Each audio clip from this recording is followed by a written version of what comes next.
Would you live in a van for over a year, sleep outside, run across America, endure tons of hardships and suffering, physical pain for what you believe in? Today's guest would and did.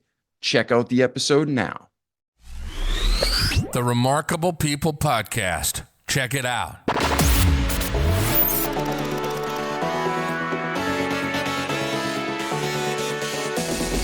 The Remarkable People Podcast. Listen, do, repeat. For life.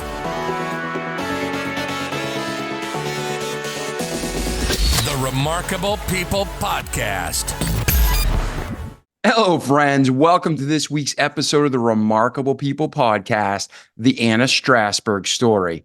Today, you're going to hear about a young woman who had a calling, had a passion, had a supportive family, and lived out what she believed. What she did is she believes in pro-life. She loves God. She loves people. She has a heart to protect children.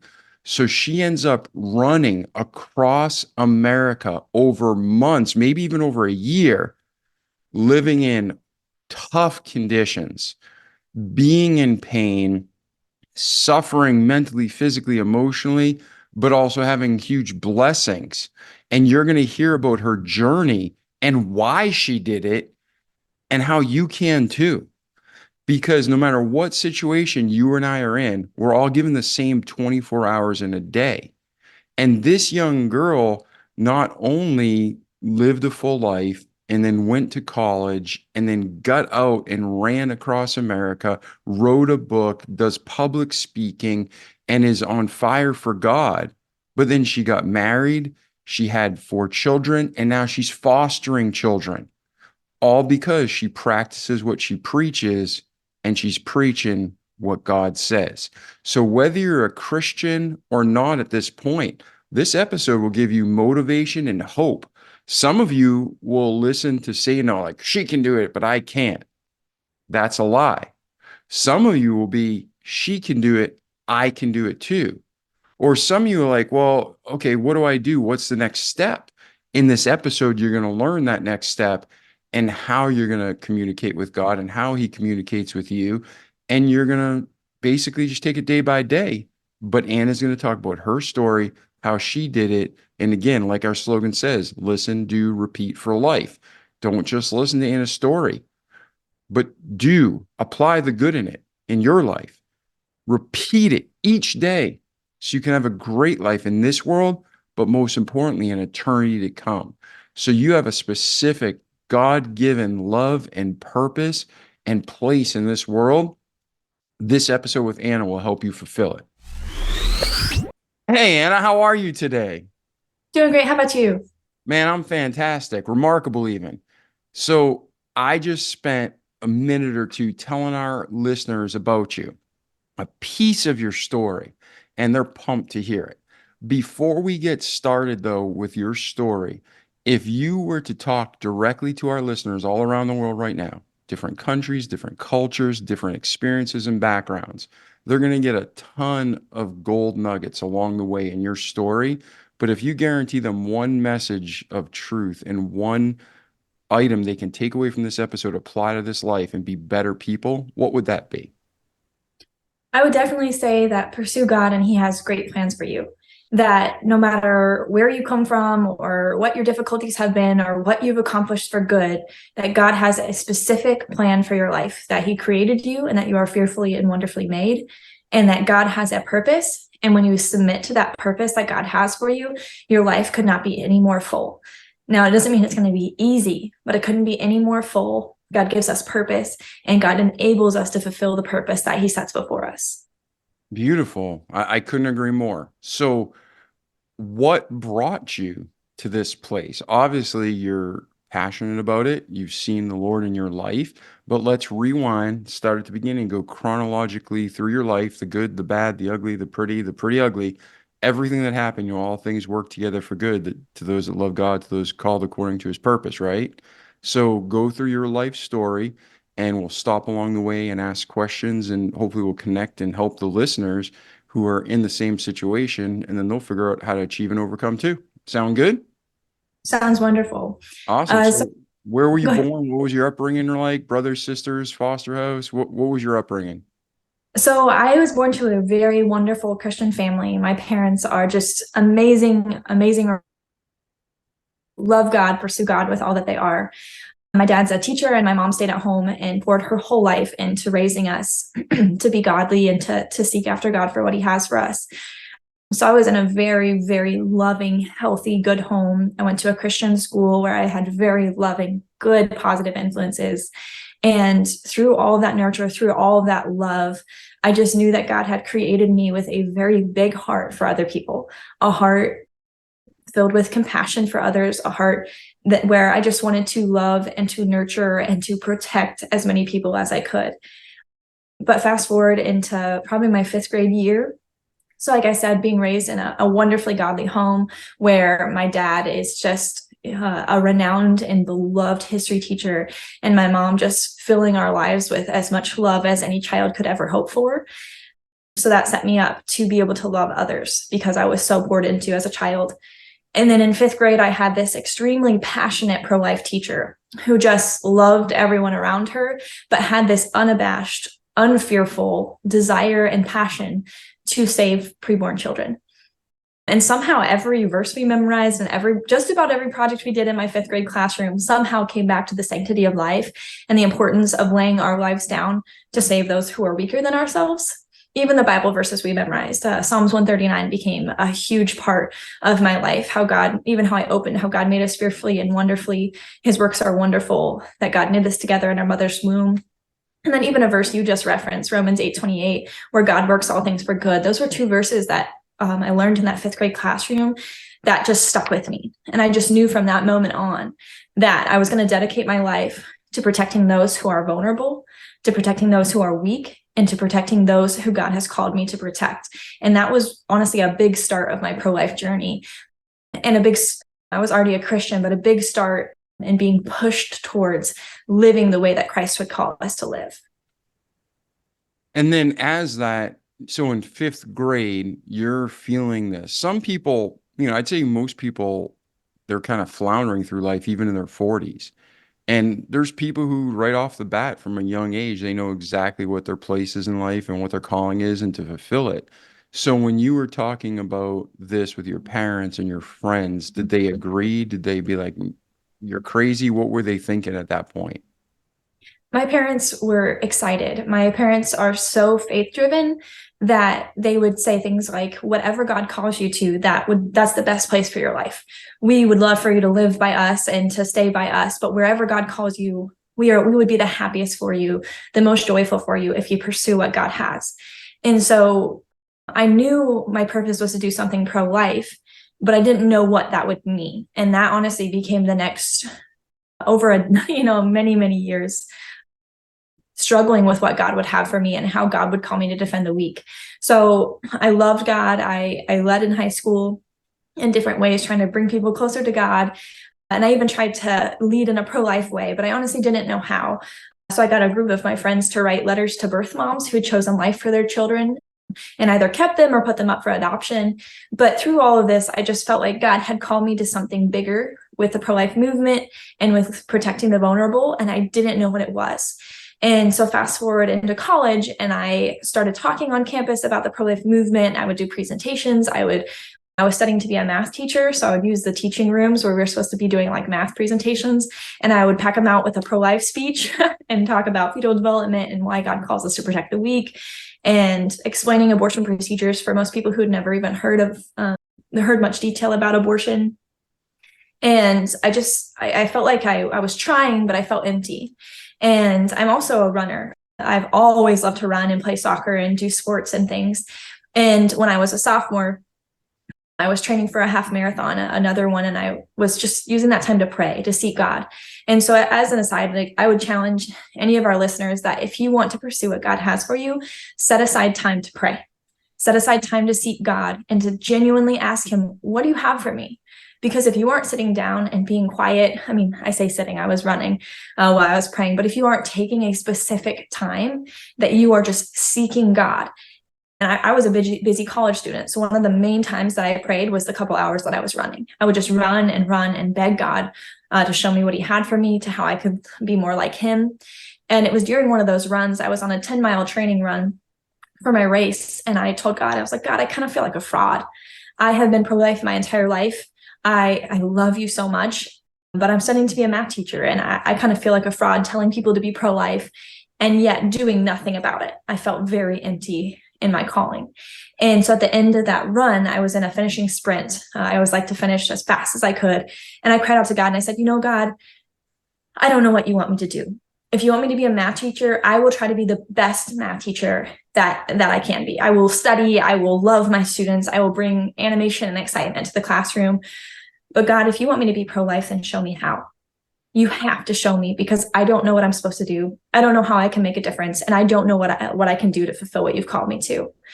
But God, if you want me to be a math teacher, can you take the pro-life passion out of my heart? Because I don't want to care if I can't change it. I don't want to care if I can't fix it. And I don't want to care if I'm just going to be talking about it for the rest of my life, but only talking in name and words, but never action. Help my action meet these words. And at the end of that finishing sprint, right before I got back to my college campus, I felt God lay it on my heart, run across America for the pro-life movement. And in that moment, I knew my calling. I knew exactly what I was supposed to do. And so another admonition about prayer is pray genuinely, pray honestly. We serve a very big God who can handle our honesty. And I was honest with God. I told him, I was like, I don't want to care if you don't show me what to do, because it feels vain and empty. And God answered in that moment. We serve a God that is bigger than our doubts and bigger than our fears. And when we articulate what we're feeling and fearing in prayer, God comes through and he answers. And so that kind of took me to knowing my calling, knowing what I was going to be able to do, and knowing how I was going to be able to do it. And it was just very encouraging and exciting. So that took me to knowing what I was going to do after college. All right. So now a couple of things I want to stop and talk about, and then we're going to move forward with your story. First is you grew up in a Christian home. And to most people in America, that makes somewhat sense. But we have people from all over the world, different culture, different worldview. So what does it mean when you say to grow up in a Christian home?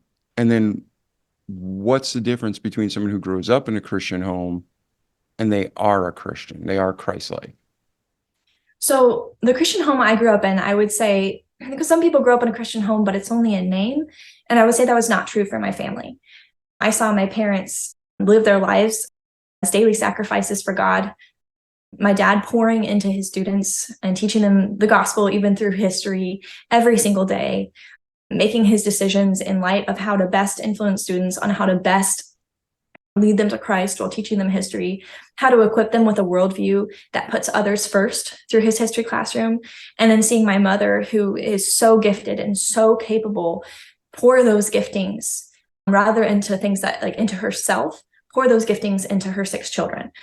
Daily patient, daily loving, daily nurturing, everything that she did to help us know that we were loved, that Christ loved us, and to nurture us. She is such a nurturer. She still takes time to pour into our lives, and she dedicated everything that she had into raising us 6 children with all that she had. And so I think the difference is you can be raised in a Christian home, even one as amazing as mine, and still walk away without Christ. Like, it is very possible.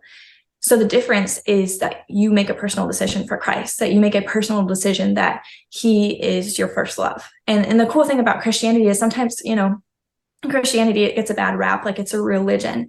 And Christianity to me is not a religion. Christianity to me is a relationship. Christianity is the very best part of my life. Knowing God is what has directed me from the beginning. Knowing God is what has made my life so sweet and so fulfilling. It gives me purpose in a way that no other thing. I love climbing mountains. I climbed Mount Rainier when I was in my early 20s. I run marathons. I run ultra marathons.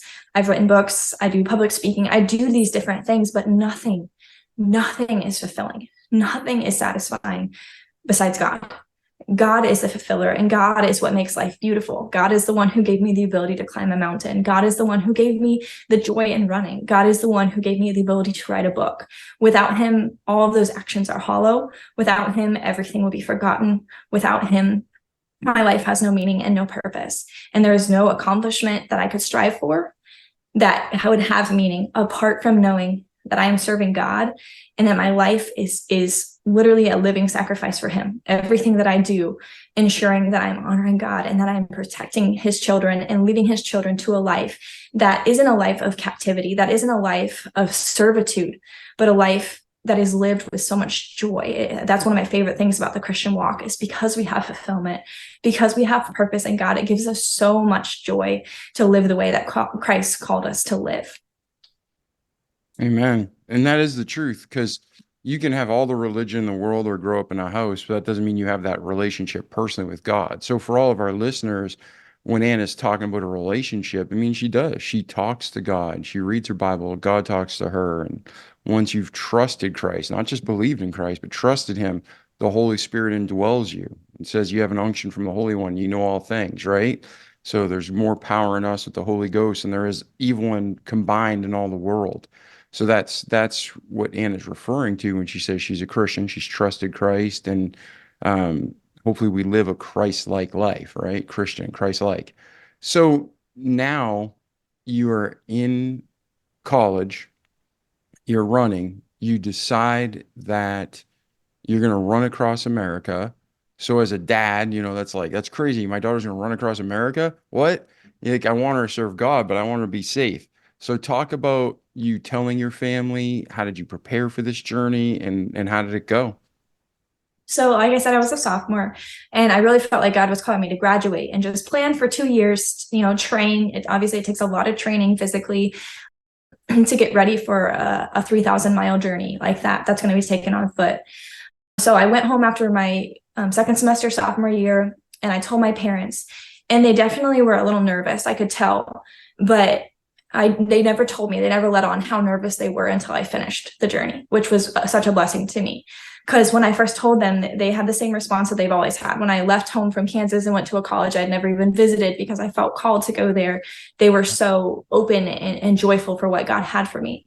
So then when I told them that I was going to go run across America, they said, do what God has for you. And then they did their best to help make sure I was safe. They bought, camping supplies and food and all these different things to help me be successful in the calling that God had. And it wasn't until much after that my mom and dad expressed how much fear they had for that calling, how much fear they had watching their, 21-year-old, little 21, 22, 23 during the journey, little girl graduate college and, live in a van and go across the country, all these different states that were very hostile, because it wasn't even a message that was well received. So the hostility just about being pro-life was already a lot to handle, let alone the vulnerability of living in a van and updating people where I was as I went across the country. So there was definitely a lot more fear than they let on. But when I went on the journey, my understanding was the excitement that they had for me. And then afterwards, understanding the parents' heart of that fear. So it was definitely very encouraging from them. And then you talk about a van. So did you have someone travel with you that would follow you just for emergencies, or if something happened, record it? Yeah. So I graduated college and went back to my parents' house, and I'd been doing fundraising through college, but I was, of course, mostly around broke college kids. So we didn't raise a ton while I was in school. But when I went home, I spent a lot of time praying and ensuring that this is what God had for me. I've told everybody in my life that this is what we're going to do, and decided to throw a launch party and just start right in the middle in Kansas. Because financially speaking, I was going to have a team of 3 other people. My best friend, Megan from college, who was just brilliant with details. My little brother, who is just an incredible athlete and was going to help train me and make sure I did my core workouts instead of just running every day. And then my older sister, Sarah Marie, who was going to run our website and do that kind of media stuff, and just very, very gifted at that kind of thing. So I did have that team. So we threw a launch party and said, hey, we're leaving. We're going to go. I know we don't have a ton of support yet, but we really feel called to go. And on that day, God brought in $2,000 and a conversion van for us to live in. And so we started living in that van across the state of Kansas. That's where I'm originally from. Started right in the heartland, and I started running west. And my prayer continually was, God, this is what you've called me to. I will do everything I can to fundraise. I will do everything I can to spread the pro-life message and to spread your word. But God, if we run out of money, I'm going to take that as a sign that we can't go any further. So God, please provide like you said you would. Please fulfill the calling through me that you've called me to. And so I took off literally from my parents' front doorstep. I literally ran off their steps and started running west. And I would run as far as I could and get picked up in a van. And then we just lived in the van across the entire state of Kansas. And it was an incredible first state. It was 400 miles long. We lived in that van. We had no hosts for the entire first state and no speaking engagements. And to be honest, that was incredibly difficult, knowing that I'm called to speak, knowing that I'm called to do this run. But it was almost like a quiet season of God preparing me physically for the Rocky Mountains and what was ahead with not only the Rockies, but the canyons in Utah and the deserts in California. And so it just became this season of, we literally, like I said, lived in our van. And when we'd come across a body of water like a lake, we would take a bath and live in the van. So sometimes not showering for up to 2 weeks. It was very, very trying, very difficult season, running 10, 15, 20 miles a day until eventually I made it all 400 miles across that first state, which was Kansas, and finally made it to the Colorado border. So there's 4 of you living in the van. Plus, we also had a 100-pound German Shepherd for part of it. Oh man. And then once you would run, they'd wait for you and then drive and catch up. So at first I would run a mile and they would wait for me each mile just to make sure I was safe.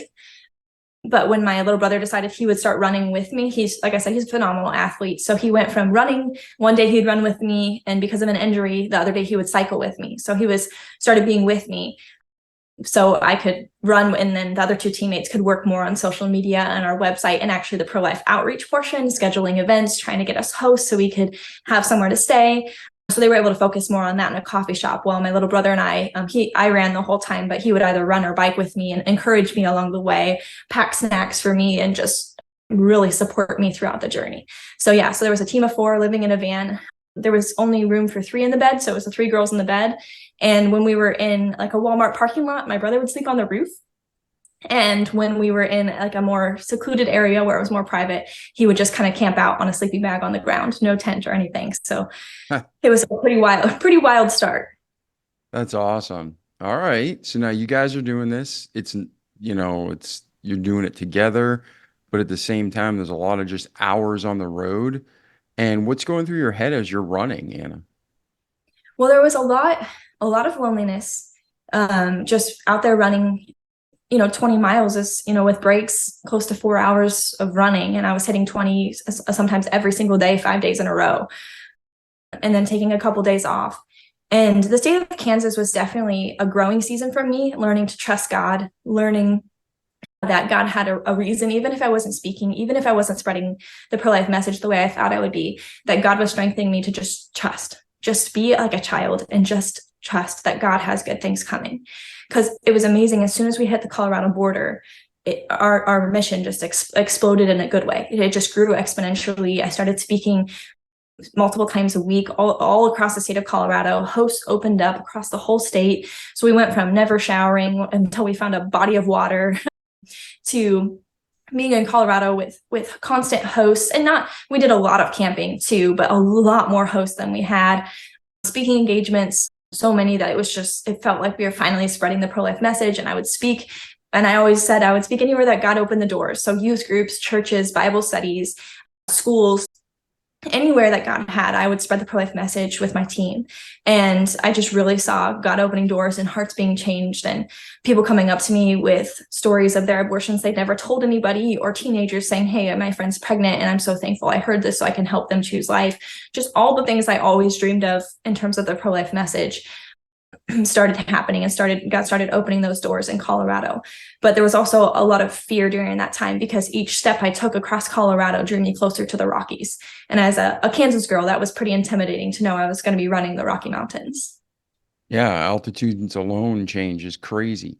So let's just reflect on a couple of things. When Anna uses the term host, that means people that are trusted and vetted and allowed her and her family to stay with them, feed them, care for them, and it was a safe place, right? So, and it cuts expenses.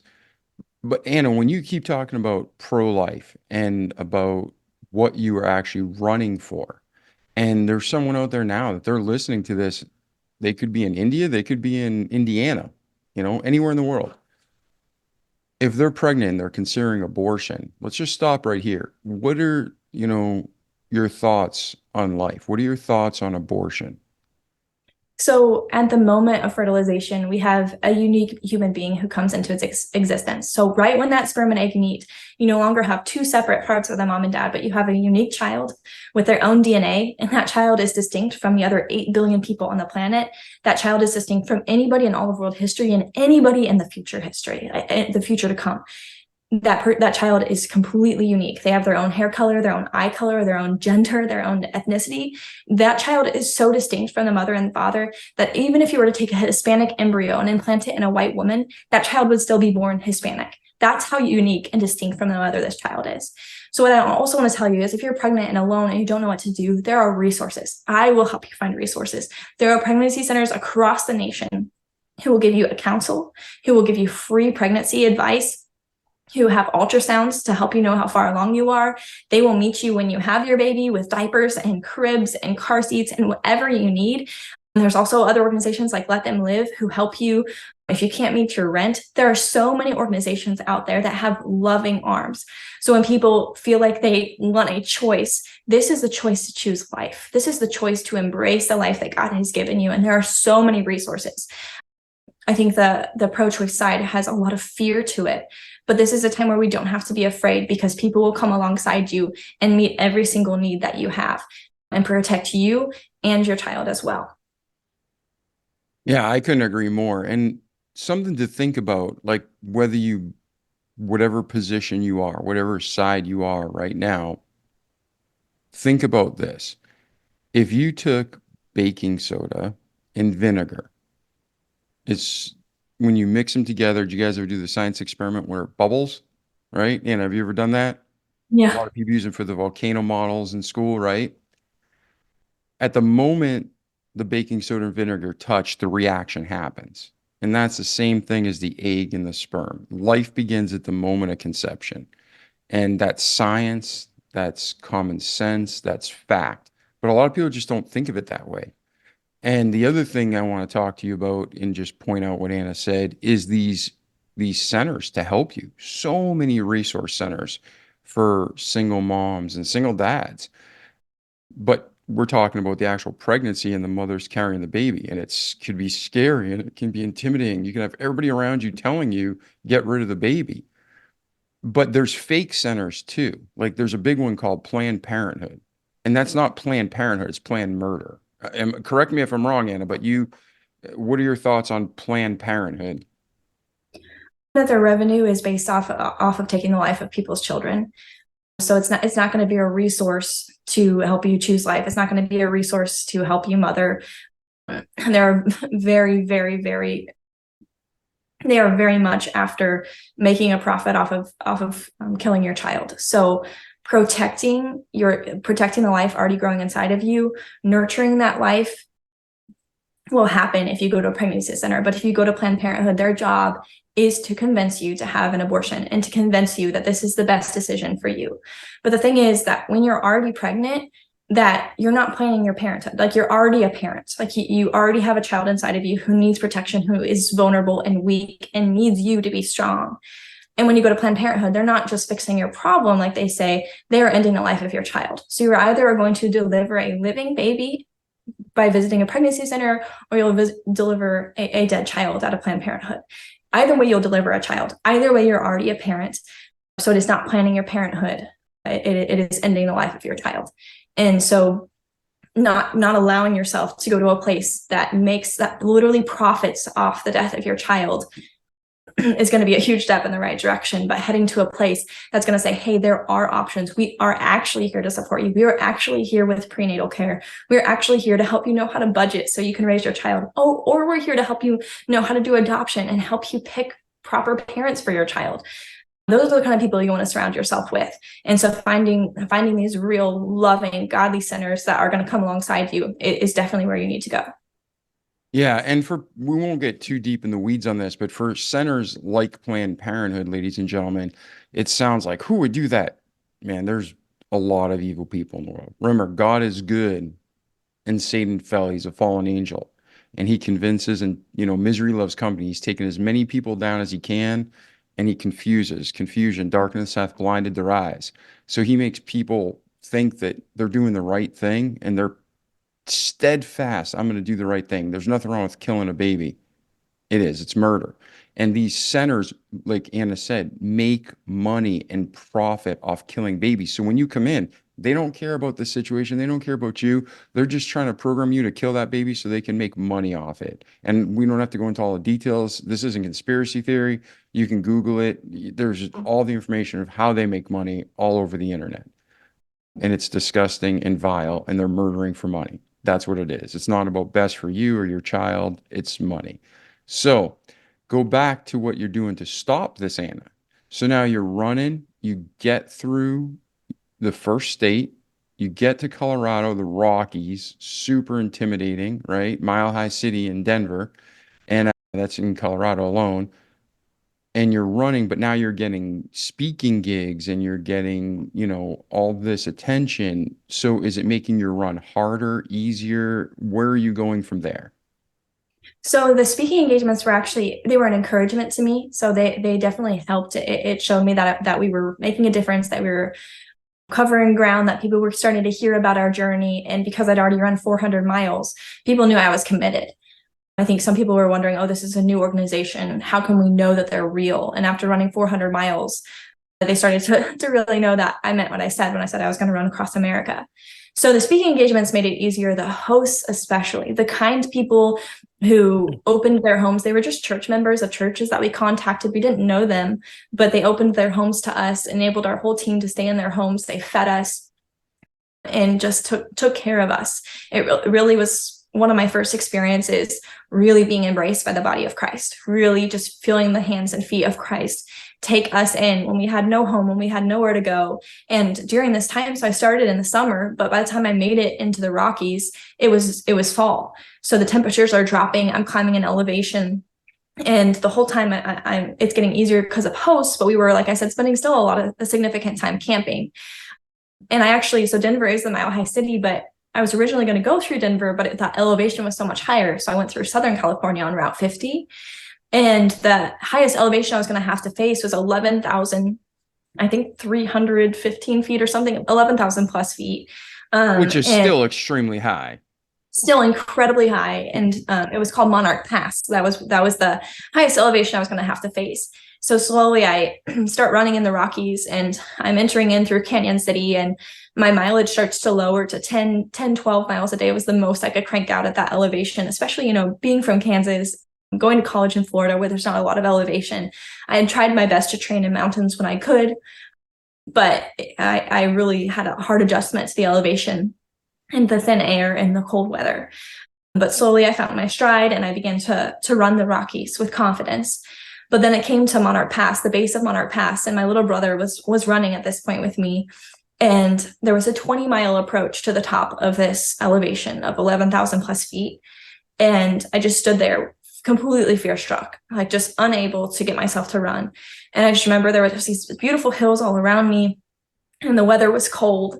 And I just told Nick, I told my little brother, I said, I don't know that I can do this. I don't know that I can run to the top of Monarch Pass. And I still remember he put his hands on my shoulders and he prayed a really quick prayer. And he looked me in the eyes. He said, yes, you can. And so I began running, and mile after mile passed, and the air got thinner, and the temperature dropped, and it began to rain. And yet still mile after mile, step after step passed. And that rain turned to sleet, and I kept running. Switchback after switchback. So those are the steep turns carved into a mountain that help you be able to go up something so steep as a mountain. So switchback after switchback passes, hill after hill, no downhills, no relief from the constant uphill incline of Monarch Pass. And finally that sleet turned to snow, and the snow was clinging to any exposed skin and just burning my skin and my eyes and my throat, anything that wasn't covered. And my legs burned and my lungs burned, and on I ran. And finally I came to this one switchback in particular, and I just remember thinking, I can't continue on. I don't know how I can run Monarch Pass. And I stopped, and I was defeated. And I felt that God had called me to something that was too hard.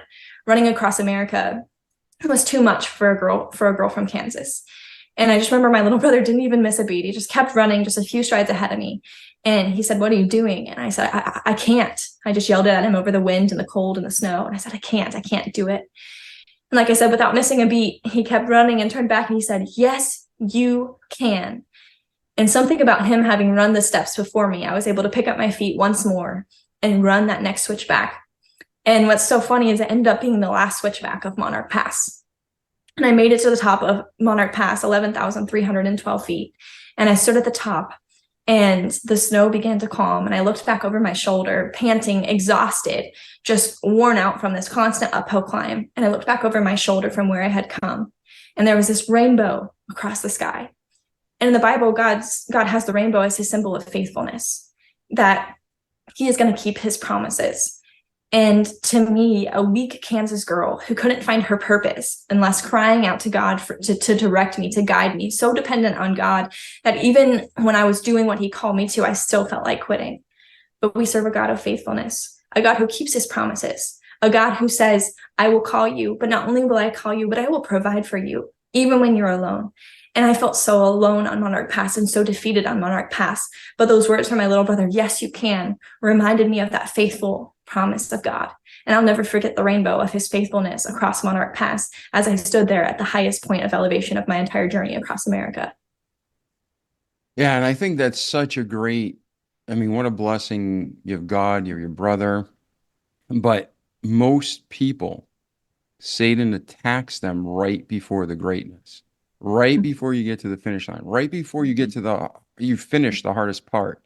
That's when Satan tries to convince us that you need to quit, you can't make it, because he's afraid of you. He's afraid of God. And you are on the last switchback. You know it. And Satan was trying to convince you, but thank God he sent your brother to give you the kick in the pants you needed, right? Definitely. Yeah. All right. So now you're at the top of the mountain. Where do you go from there, Anna? So that was over halfway across Colorado at that point. And like I said, it was fall, and fall was slowly slipping into winter. So one of our sponsors sent a whole new pack of, we were sponsored by someone who represented Saucony. So we got new Saucony winter clothes, and we were so excited to enter into Utah. Now, I knew Utah was going to be a part of the journey, but to me, Utah was nothing to be afraid of, because Utah was just this little blip. It's after the Rockies. The Rockies, everybody told me, would be the hardest part. And everybody joked that it would be all downhill from there, from the Rockies. It's all downhill. And technically speaking, it is all downhill to the ocean, but they weren't considering the treacherous landscape ahead in Utah. So we made it to Utah.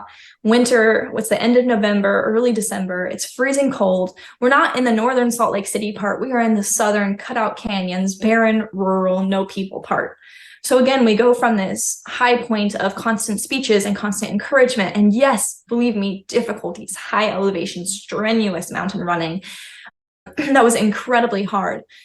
But now we're in barren Utah with no people and no hosts. And lots of people warning us about all the dangers. So we had an extremely kind pastor at the end of Colorado, Pastor Liming, an incredible man of God. He prepared us a lot for the wilderness ahead, because he spent a lot of time there and got us, multiple 5-gallon, 6, 7-gallon water containers. He filled our trunk with firewood, gave us a lot of face masks and warm things to enable us to be able to continue on.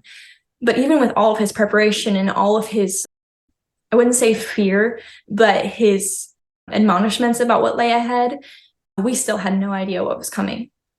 So we ended up, like I said, running through southern Utah, and we came to this one spot in particular called the Burr Trail.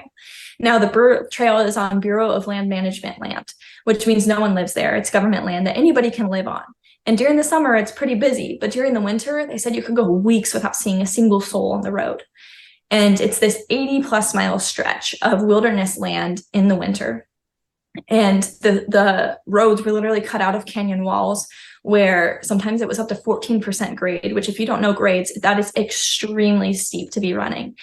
And as we were driving onto the Burr Trail, so I'd run and then we would camp. So we're driving back to where I needed to be running on the Burr Trail, because if I didn't make it clear, I never missed a step. So we would mark off or know exactly, find a landmark of exactly where I left off. So I would never miss a single step. So my run would be continuous from coast to coast. So we were heading back to my spot after spending the night somewhere, and our van hit a patch of ice on this barren burr trail, and our van spun. It started fishtailing at first and then spun around several times on this ice patch and then slammed into a tree, a cedar tree, and it was trapped. It was part way down. So the road was flat, and then it wasn't a ditch, but it was a very steep hill down into the cedar tree, and our van was smashed sideways against the cedar tree facing the wrong way. And we had been through a lot at this point of living in our van and living in extremely close quarters with each other, and just the spiritual warfare that's extremely difficult to endure. And now, how long, time-wise, what was the timeline? Like, how many weeks was it at this point, roughly? It was months. This was months at this point. So this is about 5 months into the journey at this point. So July to about December at this point. So 5 months of living with the same people in a van. We actually sent our dog home a couple months earlier because it was just too much to have him in our van with us. We'd brought him along initially for protection, but it was just too tight of quarters. So we're cooking over an open, over a Coleman cook stove, or if we're camping, we're cooking over an open fire. We are roughing it at this point. No showers, nothing, just anywhere we could find under any open tree, we would set up a tent or we would sleep in our van. So it's been a lot at this point. So we get our van smashed into this tree, and my brother and I get out to assess, and we realize, like, we're going to die. Like, we're going to die here. There's no one coming. We are stuck here for who knows how long. They warned us that this road was somewhere we didn't want to get in an accident because no one comes on this road during winter. It could be weeks until we're found. And we don't know that we have anywhere near the food supply to support our team for weeks. Plus, our van is sideways, lodged into a tree. So we can't even sleep in our van to fight off the freezing cold temperatures, well below freezing in southern Utah at this point in December. So my brother and I start arguing, and I was like, what are you doing? And he's like, I'm not upset. I don't know what to do. And so we start bickering and frustration and mostly fear driven that we are about to die on this trail and we have no idea how to get our van out. So I start taking as much gravel as I can from the sides of the road, because the road was paved, but the sides had gravel. I was taking gravel, any rocks I could find, and trying to stick it under the tires to get it out. But there was this mix of mud and slush under the tires. And every time my brother tried to pull forward or reverse away from the tree, it would just shoot rocks everywhere and shoot mud and ice everywhere. So eventually he gets out and he takes our saw that we use for our fires, getting wood for our fires, and he starts cutting down part of the tree, trying to dislodge our van. So he cuts as many branches to get for our van to be able to get out, and tries again and again and again and again. And we cannot get our van out. Multiple attempts later, we decide, let's just try to stick our tire chains underneath and see if they'll get traction. And even if it shoots our tire chains out, because we didn't have them on at this point because we didn't know how icy it was. So we stuck our tire chains on, and Nick tries again and again and again. And no matter what our team does, we cannot get our van out. Until finally we're like, let's try one more time. And we stick the tire chains under, and somehow by the grace of God, our van got enough traction and it shot out of that hill and back onto the road. And then of course, we put our chains on right then and there, knew we were never going to mess with icy Utah roads without our chains on again, and proceeded. But our tire chains kept slapping the inside of our van because none of us lived in a place where you needed tire chains. So we really didn't know how to put them on. So we keep getting out of the van and having to re-zip tie part of the tire chain down, trying to keep it in place. And during one of these times, I get back in the van, and we're all, if you can understand, living with the same people for a long time, we loved each other, but this is a tense moment. Like, we all just thought we were about to die, and now we're finally back on the road. So we're all very heated and silent, just perfectly silent with fear and just the stress of what we just went through. And then I feel in my pockets and I realize my phone is gone. And I was like, oh, shoot, what happened? And so we circle back around, and I'm like, I must have dropped it when I got out. And turns out we had run over my phone with the tire chains and completely smashed it to smithereens. So just like a super incredibly frustrating, pick up the broken pieces and just like throw it in the van, and we keep going. We're like, let's just keep going. It doesn't matter. If I don't have a tracker for my running, it's okay. Let's just keep going and get out of this wilderness as fast as we can, this 80-mile stretch. So we get up further ahead, and my little brother's knee injury was so inflamed at this point, he could not run, and he had to cycle for a lot of this journey, a lot of this from this point on. So we're trying to pump up the bike tire, and we go through 7 inner tubes, 7, which is a lot to pump up and install into a bike over and over and over again. And it gets to the point where I'm like, you know what, I'm just going to go running, and when the bike is pumped up, you catch up with me. So I go running, I make it about 3 miles. It's still no sign of my little brother. He hasn't come. He hasn't joined me. He's on the bike. I'm like, what happened now? So I start getting really fearful that something else went wrong. And I go back, and they have gone through every spare tube that we have. And somehow, by some creating some whenever the tires were created, a manufacturing error, all of the tires were broken. None of them would inflate. And so Nick has no bike. My phone is trashed. We smashed part of our van in. Like it wasn't terrible, but it was like smashed in and the logo came off and just all these things going wrong. And we're just trying to make it through this desert point. And it was another time of just realizing that like God calls us to things that are going to be hard. And to be honest, to this day, I don't know what the reasoning was. There are so many times where I know that there was fruit from the suffering we went through. But in this instance, I just knew the only thing that I could think of that was good was God strengthening our faith. God saying, what I call you to, even if you don't see the fruit in Utah or the prayer that was put over Utah as you ran through there, and there were, no speaking engagements in Utah till the very end, I was with you. I was with you. I was your protection so that you could get out of the car wreck. I was your protection so that you could continue on. So we ended up finishing the state of Utah, not even 200 miles long, if I remember correctly. Maybe it was right at 200 miles, but very, very difficult. The hardest portion of my entire journey. I thought it was going to be Colorado, but Utah took the cake, and it was the hardest season of suffering and difficulty and literally just living in a tent while it snowed all around us. Over and over and over again. It was an incredible state, and God did work many miracles, but it was definitely one of the hardest seasons I've ever been through. But knowing that God had called me to this run was what gave us the fuel to carry on. Nice. And then where does your journey go from there? So after Utah, Nevada and Arizona passed pretty quickly. We moved slowly into spring, which came quickly because we were running so far south. So it got warm really quickly, which was honestly a pretty good shock to our bodies from being in the winter. And we made it to California. Now, California was the last state. It was about 200 miles across. And it was very, very spiritually difficult. Even though we had tons of friends in Southern California, we had no hosts and we had no speaking engagements throughout that state. So we had gone in Utah, Nevada, and Arizona and had some speaking engagements and had kind of gone back up to having a lot of people.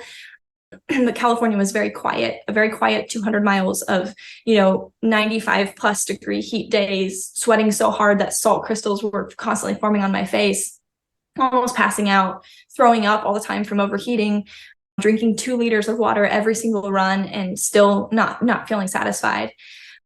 And we get to this point where normally I would just run on the side of the road, but California denied us access to run on the interstate. So I actually was running on these hills. So they actually used dynamite to blow out the road, but I had to run on the hills beside it from what was left over from the dynamite. And these hills are covered in sand and cactus. At this point, my brother is riding on the interstate way ahead of me because he's on a bike, but I couldn't because I was running. So I'm running on these giant hills. And as I went up the hills, they were so steep that I constantly wondered if I could keep running. Like, does this even count as running? That's so steep. And then on my way back down, they were so steep in the opposite way that I constantly felt that I would fall on my face. And then I did. I fell down and I tumbled through cactus and thorns and rocks all the way down this giant hill. And I ended up in a ditch, a dried out, cracked ditch at the bottom of this sand hill. And I looked down and I was completely covered in dirt. I hadn't showered in who knows how long. Salt formed all over. So thirsty, so dehydrated, so overheated. Blood was seeping out of my cuts all over my body. And again, I had that question for God, like, is this what you called me to? Is this what you called me to when you asked me to run across America, to be alone in a ditch, completely covered in dirt and alone? And then in that moment, I felt God lay it on my heart that this is going to be the battle for abortion, that there are going to be great moments where you summit Monarch Pass, and there are going to be hard points where you're making it through the desert of Utah. There are going to be moments of victory. There are going to be moments of hardship. And then there are going to be moments where you feel completely alone as you defend preborn children. But if and only if you are willing to rise again, are you willing to rise again one more time for the preborn? Are you willing to rise again one more time for the most vulnerable? And if you're willing to rise again for them, that's how abortion will be defeated in America. And that's honestly why that title, 1 Mile More, stuck out so much to me, is because every single time I felt defeated, every time I felt like I could continue on, God reminded me 1 mile more. And covered in blood and dirt and sweat, I rose again from that ditch and I ran again. And what was amazing is when I thought I couldn't run 1 more mile, God that day enabled me to run 10 more miles. And on top of the 10 I had already run, hitting 20 miles in the barren deserts of California. And it was just this confirmation and testament of God's faithfulness and God's goodness, even in the hardship, if we're willing to persevere and pursue what he has for us. So California ended by me jumping in the ocean right north of the Santa Monica Pier, outside of Los Angeles. I jumped in, felt the ocean. It was one of the most amazing moments of my entire life, finishing 1,700 miles running across America without missing a single step. And that was 10 months of my life running those 1,700 miles. Wow. 10 months and 1,700 plus miles. Man. And you said Saucony sponsored you? So not the official company, but a rep of Saucony would just send us clothes as we needed them. Wow, that's awesome. Because I was going to say, for a company to not be woke these days, there's a lot out there, but most of them are cowards and they don't actually take stances. And I was like actually going to be really impressed if they did. But praise I God don't for know the rep. about Saucony itself, but the lady who worked for them was a rep. So I would say she was. I would think it was her. I actually don't know Saucony's stance. Yeah, that's what I'm saying. I mean, that's what I'm saying. Okay, cool. I mean, I'd love to think Saucony would get behind it, but at the same time, who knows what their stance is. But thank God for that rep that provided you with that equipment. So, all right. So now you finish a 1,700-mile journey. You and your brother and sisters are like, I'm sure, like relieved. But now what's the next step? What happens next in your life, Anna? So we hopped back in the van and we drove the 1,700 miles back to Kansas. We did not run. I did not run back. A lot of people ask that question. Drove back because I'd already covered all that and began running east. So that was a difficult time because my knees started to hurt when I got back to Kansas. But I was like, whatever, like I've been through some of the hardest things I could have ever imagined, so I can do this. And so I started running, but I would hit 5-10 miles, which sounds like a lot, but when you're trying to cover the last 1,200 miles, because it was going to be 2,900 miles total, that is very little. And it would have taken me so long to run the last 1,200 with only 5 to 10 miles a day. So I kept trying to run, kept trying to push myself. And eventually my boyfriend, but now husband, encouraged me to go see a doctor. And I told him, I was like, I don't want to go see a doctor because I feel like it means I'm admitting I'm weak. I feel like it means I'm admitting that I have injuries, and I don't want them to tell me that I have injuries, and I'm just going to keep going. And after he and my board and my dad and mom also encouraged me to go to a doctor. So eventually I caved and I went to a doctor, and the doctor said that I don't really remember what specifically was wrong, but she was saying that, like, if you don't stop running, you will never run again. Like, you need to give your knees a break. Like, if you want to be a runner in your old age, don't keep pushing them today. And through the advice of my now husband, my parents, and my board and my team, I decided to switch to cycling and try to run when I could. What I didn't realize at the time was it would actually be a complete switch to cycling because my knees did not recover. They actually just in the past couple of years have actually fully recovered. But after those 1,700 miles, they were not capable of running anymore. So very teary-eyed, I hopped on a bike for the very first time to try to finish the eastern half, the last 1,200 miles.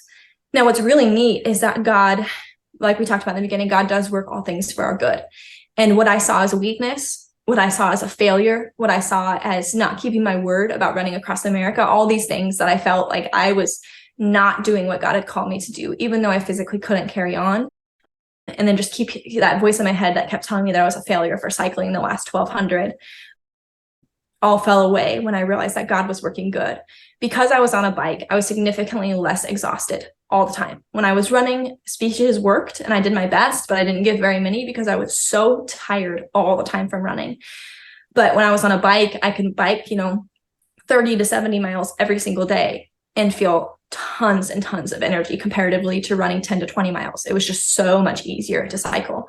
Also, the eastern portion is so much flatter and it has such a high population that we ended up not living in our van. We stayed with hosts all across the country. I covered miles so quickly that states felt like a flash because I was cycling so fast and so far. And then speaking engagements started to open up like never before because the eastern portion is so populated. And so what I thought was a failure and a weakness, God could still use. And God enabled me to speak all across the country. People started flying me to different events and opening doors. And God was building me a platform to be able to educate across the entire nation about the pro-life movement in a way I never would have imagined and never would have accepted a knee injury otherwise. But God knew better. And so I ended up being able to speak so much during that portion and just really reach out to people across the eastern portion. So I cycled. I started out on a garage sale bicycle that my mom had in her garage that she got for like $30 from somebody. And people made fun of me in the cycling community because, to be honest, no hate on the cycling community, but they weren't super welcoming. But then as I went, someone donated for me to borrow a $2,000 Cannondale. And man, that puppy could fly. I could cycle so fast. It was such a nice bike. One of my favorite and last stories was I was actually in the Appalachian Mountains, very close to finishing. And I was getting to the point, I could have a helmet on, but I was getting to the point where I was pretty confident on a bike after, about 1,000 miles on a bike. And so I was going down these Appalachian Mountains and, they wind. I don't know if you've ever been in the Appalachians, but they're like a snake. And so I'm winding through these mountains and I start getting down. I'm hitting like 40 plus miles an hour, which is pretty fast for a new cyclist. And I'm, getting as low as I can to pick up more speed. And I was just feeling that wind, like, God, this is incredible. Like just thanking him for how amazing it is. And then all of a sudden this motorcycle, I don't know if you want to call them a gang, but like this group of motorcyclists come up behind me and one of them passes me very carefully because it's so windy and I'm going 40, on these windy hills. And another one passes me and another one passes me. So I have 3 ahead of me and 1 behind me.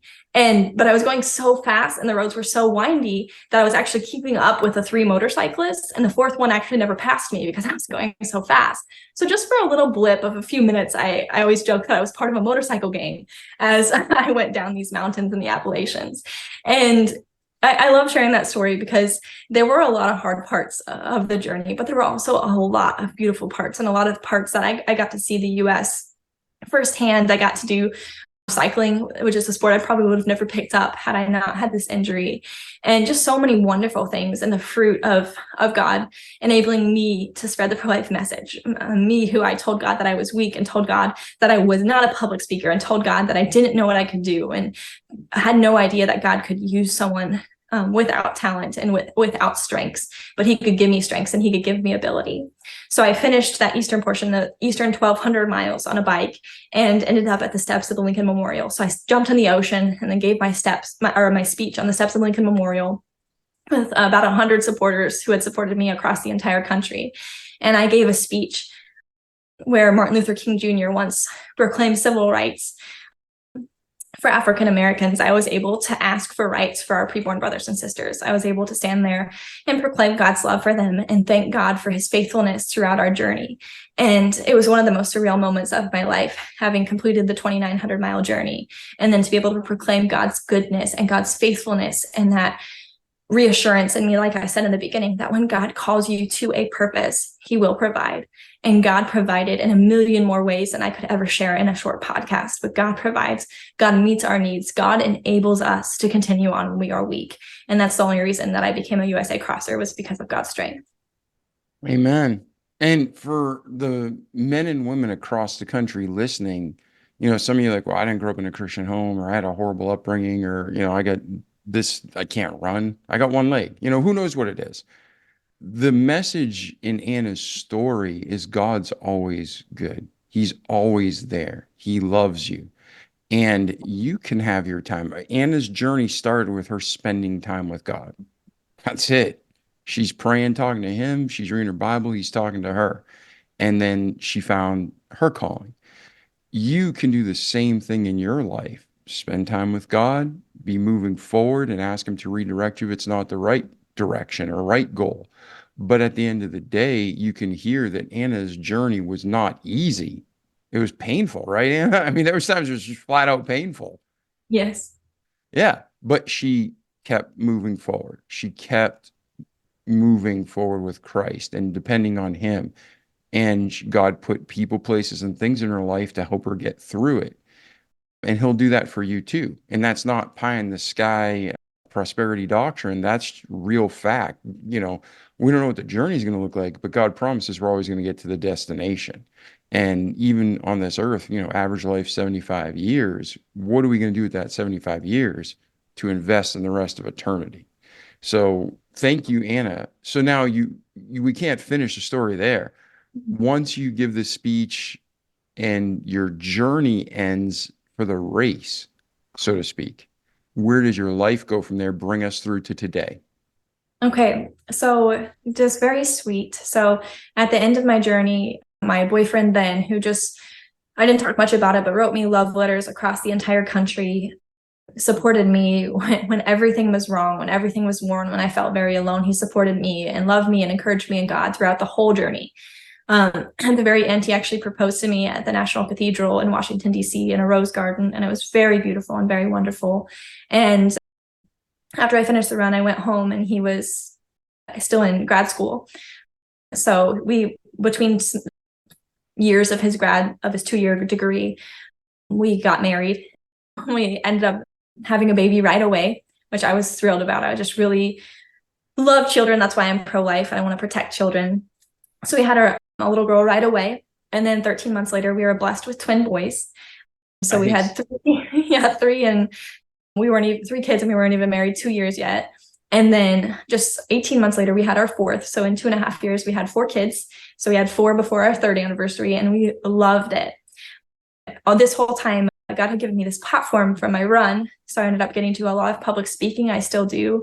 I ended up getting to travel across the country as much as I can with being a mom. I really prefer to nurture. I'm a stay-at-home mom right now, and I do public speaking when I feel okay leaving my kids for like a weekend as quick as I can. I try to make them quick in and outs, and I try to only do them once a month just to be with my kids. But I still have a platform that I get to use, and I love getting to speak on the pro-life message and getting to spread not only the pro-life message, but ultimately the gospel that is our true hope. And then, but after my 4th, I actually had a very severe hemorrhage and couldn't have any more kids, which for someone who loves kids as much as I do is very devastating, very, very difficult. Without going into detail, just very, very difficult season after that, finding out we couldn't have more kids, recovering from something so hard. And that's when I felt like God called us to start fostering. So with 4 kids, our oldest, when our 4th was born, our oldest was 2.5. So God calling us to foster was a pretty intense call for us, to be honest. But now when our first had turned 4, so we had a 4-year-old, 2 3-year-olds, and a 2-year-old, we really felt convicted to foster. So we actually have our first foster daughter with us. We've had her for almost 3 months now, and we are so grateful.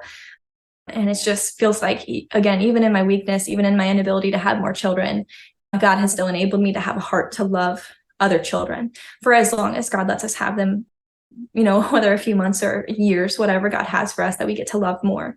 So right now, that's pretty much my life, is loving on 5 little kids, 5 and under, being a mom. And then, I just get to travel and share the pro-life message. My husband's a music teacher. So we just live a very happy, I would say mostly very quiet, except for the few speeches that I do here and there between mothering, very wonderful life. So we're very, very grateful for what God has given us. And where are you headed next, Anna? And so basically, where are you headed next? How can our community reach you? And how can we help you? So I just do speeches as I get booked. So I just was in Utah at Weber State giving a speech at Weber University. And so I just kind of do speeches as I can with my littles. And I love getting to share the pro-life message. You can reach me at my website, which is if-life.org. I also have a book called 1 Mile More out that shares in a lot more detail kind of what we talked about today, but a lot more of the joys and the struggles. And then I'm also on social media under Anna Strasburg, different handles of that, but different social media platforms sharing different clips about fetal development, different clips about life, motherhood, and then how God has called us to protect the weak. Excellent. And we'll put links as always in the show notes, ladies and gentlemen, so you can check that out and click right through. But Anna, it's been great having you today and hearing your story. And thank you for just continuing to move forward. I mean, you're young, you got years ahead of you statistically. We don't know what's going to happen today, but statistically, you got years ahead of you. And ladies and gentlemen, we all have 24 hours in the day. And it doesn't matter who it is, good, bad, or ugly, everybody gets 24 hours. So what are we going to do with it? Are we going to sit down and watch TV? Or are we going to go out and do something with the life God gave us? So that's up to you. But nobody has become great or done anything significant in life existing, just sitting there, right? So Anna, thank you so much. And then before we go, any other final thoughts or words of encouragement or just something you've learned, a life lesson you'd like to leave with our audience? Just kind of again what I said in the beginning is that God created each of us for a specific purpose, and kind of what you're saying, don't use it on things that are unfulfilling. Just take the time to genuinely seek God, and you would be amazed. People are like, oh, you public speak and you do this. But in my prayers before I did anything, I told God, like, I'm not a public speaker. I'm not even a good runner. Like, I'm not a top runner. Like, I could run far, but I'm not even an amazing runner. Like, but if you can use me, use me. And then somehow God took these puzzle pieces that didn't make any sense to me, and he gave me the ability to use my running to support pro-life, which to me never would have been able, never would have made sense together. So God can take the puzzle pieces of your life, the things that don't make sense, your passions, your loves. God gives you those desires on purpose, and he can use those things to work for his plan. He can use your gifts, even if they seem simple and silly, to glorify himself. Amen. And there's loving families all over the world that want children that can't have them. And the lies that we've been programmed to believe that, kill them because we have to, or nobody wants them, or, oh, I think I have two personal friends, and you hear Tim Tebow's story. The doctor's like, abort the baby. He's going to be handicapped. It's going to be a burden your whole life. And, they're perfectly fine. Doctors aren't God. And while they have their lane, so to speak, a lot of them are, look at this, the last 5 years of medicine. Common sense has clearly pointed to certain things, and the government and medical profession has made advice contrary to common sense and real science, yet the masses follow them. So don't follow anybody but God, ladies and gentlemen. And Anna, I thank you for being here today and for following God, being Christ-like. Thank you. Thank you so much for having me on, David. I really appreciate it. Yes, yes. And ladies and gentlemen, share this episode with those you love. Reach out to Anna, check out her book. And Anna, where's the best place to get the book? Amazon, your website, Barnes and Noble? Yeah, it's on both Amazon and it's on my website, if-life.org. So whichever is more convenient for you guys. But yeah, you can get it ordered either way. Awesome. So get that book, support Anna and her cause and the family, and hopefully you support pro-life. And like God says, be fruitful and multiply once you get the right spouse. So that's it. I'm David Pasqualone. This is our remarkable friend, Anna. If you need anything, reach out to Anna or myself through the website, through the show notes in your podcast player. We love you. Have a great day, and we'll see you in the next episode. Ciao. The Remarkable People Podcast. Check it out.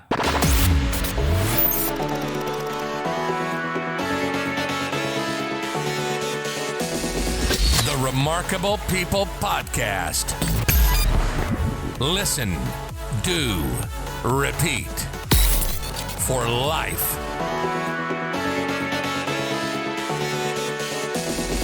The Remarkable People Podcast.